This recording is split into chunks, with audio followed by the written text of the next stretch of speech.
আসসালামু আলাইকুম। হুট করে মেহমান আসে, আমি কী রান্না করলাম সব কিছু নিয়েই থাকছে আজকের ভিডিওটা। আর সব কিছুর রেসিপি পাবেন। আশা করি ভিডিওটা সবার কাছে ভালো লাগবে। এই তো এখানে ব্রয়লার মুরগি নিয়ে নিয়েছি। আজকে ব্রয়লার মুরগি দিয়ে রোস্ট রান্না করব। ব্রয়লার মুরগি দিয়ে রোস্ট রান্না করলেও কিন্তু খেতে খুবই ভালো লাগে।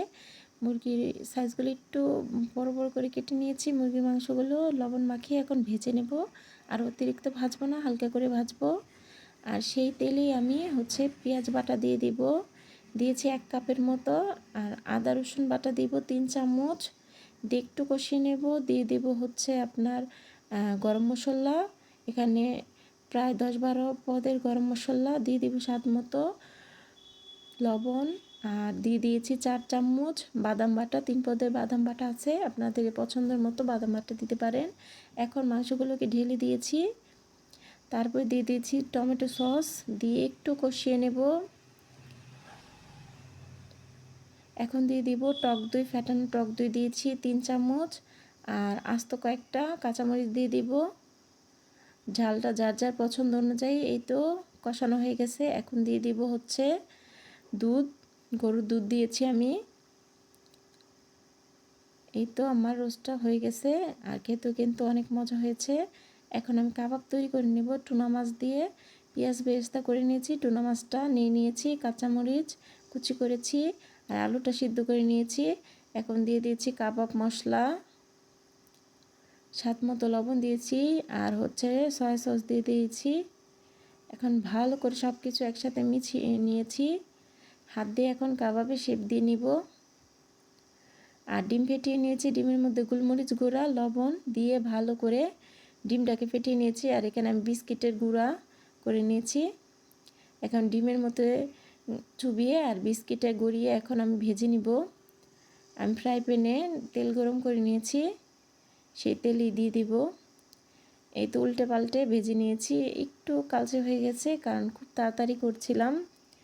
আর ডিমটাও আমি ভেজে নিয়েছি।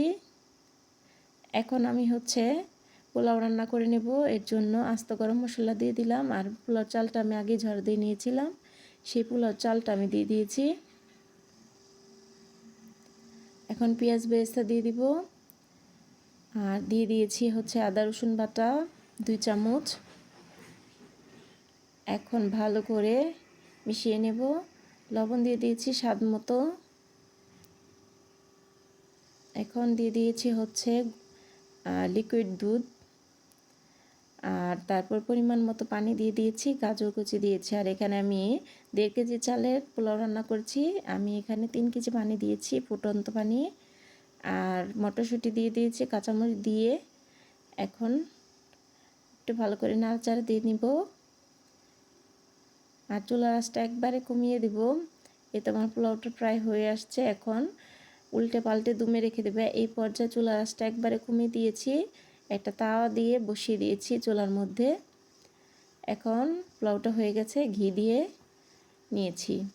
আর সালাদ বানিয়ে নিয়েছিলাম শসা, টমেটো, গাজর, তারপর লবণ দিয়ে মাখিয়ে, পেঁয়াজ কাঁচামরিচও ছিল, তারপর টক দই আর টমেটো সস দিয়েছি। এখন আমি গরুর মাংসটা রান্না করে নেব। আর গরুর মাংসটা আমি আগেই রান্না করেছি, কিন্তু ভিডিওতে দিলাম পরে। আর গরুর মাংসটা রেসিপি দিলাম না।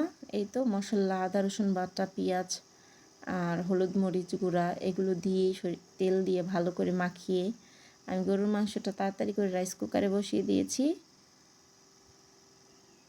আর রাইস কুকারে বসিয়ে দিলে সময়টা কম লাগে আর তাড়াতাড়ি হয়ে যায়, আর মাংসটা গলে তাড়াতাড়ি। আপনারাও আমার মতো রাইস কুকারে বসিয়ে দিতে পারেন। আর একটুখানি আমি টক দই দিয়ে দিয়েছিলাম। টক দই দিলে কিন্তু গরুর মাংসটা খেতে মজা লাগে।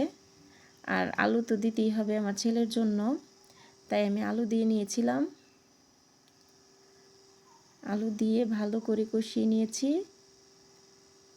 এখন পরিমাণ মতো পানি দিয়ে দিয়েছি।